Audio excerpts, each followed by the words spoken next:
In the East, this remote, lofty realm is believed to be the home of the gods, a place where myth and reality meet.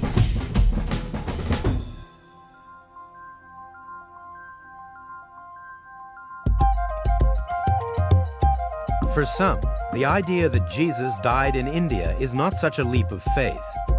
For there is another legend that concerns the so-called lost years of Jesus, the years from age 12 to 30 that go undocumented in the Bible. According to legend, the young Jesus joined trade caravans that for thousands of years have connected Central Asia with the Indian subcontinent. He traveled across India until he reached Tibet, where he studied with Buddhist monks. Jeff will follow the trade routes said to have been taken by Jesus deep into Ladakh.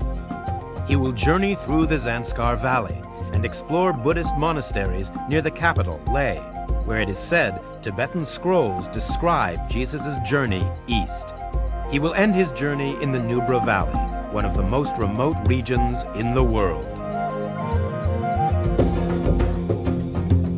This is incredible country. I mean, I feel like I'm riding on a truck through the bottom of the Grand Canyon, populated by Tibetans. It's absolutely, it's incredible. It's dry, it's barren, just little parcels of emerald life bursting forth as you travel along. Incredible place. I had no idea it would be this wonderful, actually.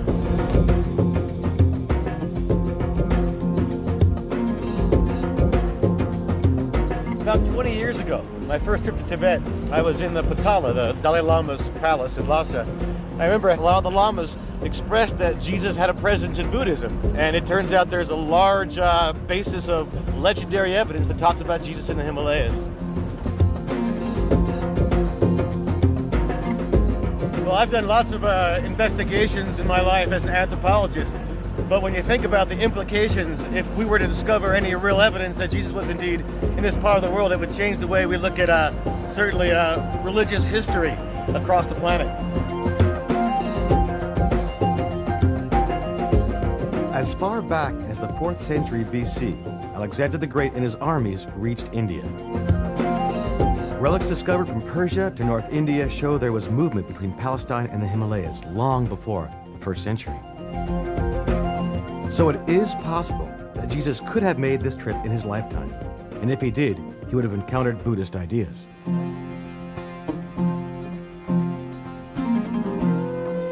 Ladakh has been a Tibetan Buddhist country for over 1,000 years, although there's evidence that Buddhism was here a lot before that. As a matter of fact, although Buddhism began about 500 BC, sometime around the 1st century, there were the beginnings of traveling Buddhist monks coming through here.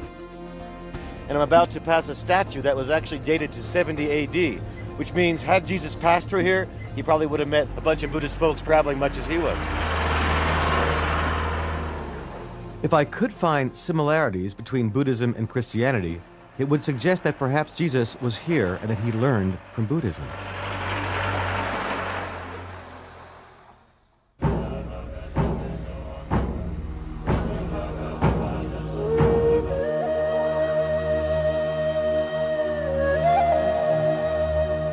I'm just entering Zanskar. Moving into this place, I feel like the ancient Tibetan legend of Shambhala, which came to us later as Shangri-La, a mythical, magical, hidden land of enlightened people. And this may not be that place, but certainly in this moment, crossing the glacier, spending days and days traveling, it feels like I'm arriving at someplace most remarkable.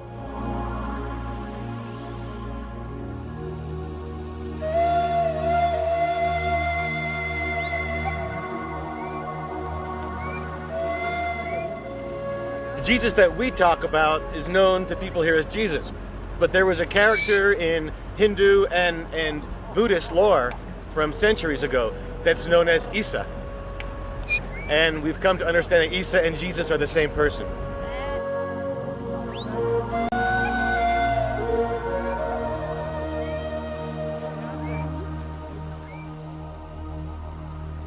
I've been doing amazing research since I started this project, and some of the stuff doesn't really hold up to much, but every once in a while you find something which is incredible.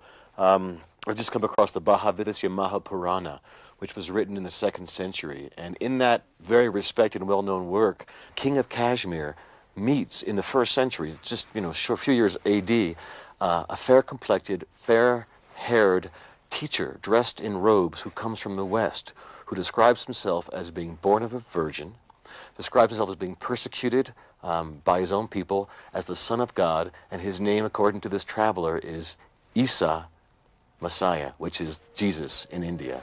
So it's a pretty amazing piece of evidence.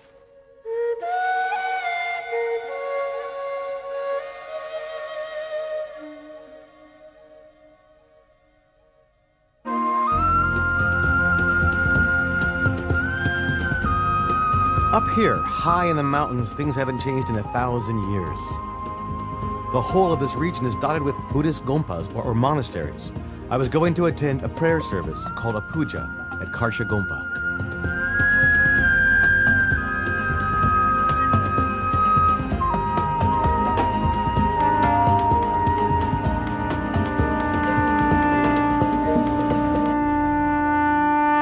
I was taken to the puja by my guide, Skarma. He's been coming here since he was a child. How old is this Gompa? The monk says this is the 2,000 years old. 2,000 years Yes. old. And the puja here this morning, what is this puja about? We pray for all human beings, for all of the peace, for the world, for the everything for peace, you know. For all sentient beings. Yeah. Prayers going out Yeah. across the universe. Yes. Wow. I guess from this vantage point up here in the mountains, Okay. it works pretty well.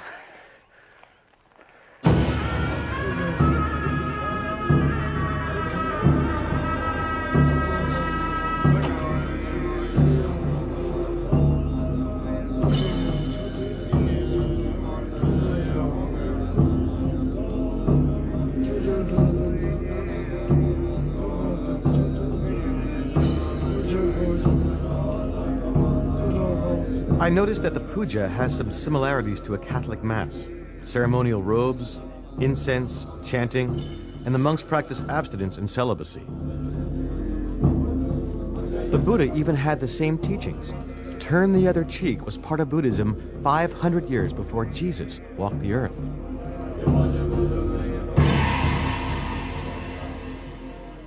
Oh, that puja was magical, you know, and like it's really magical. I mean, took spiritual sense around. It's a mind-altering, spirit-altering experience. It's great. It's great.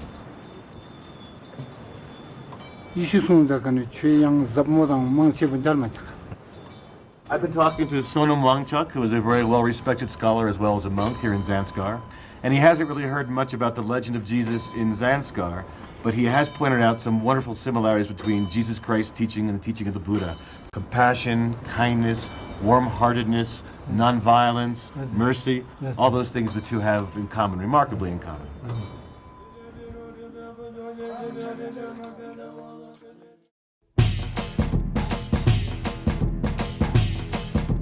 If we ever did find proof that Jesus was here, it would change the way we think about religion, and it could be quite challenging.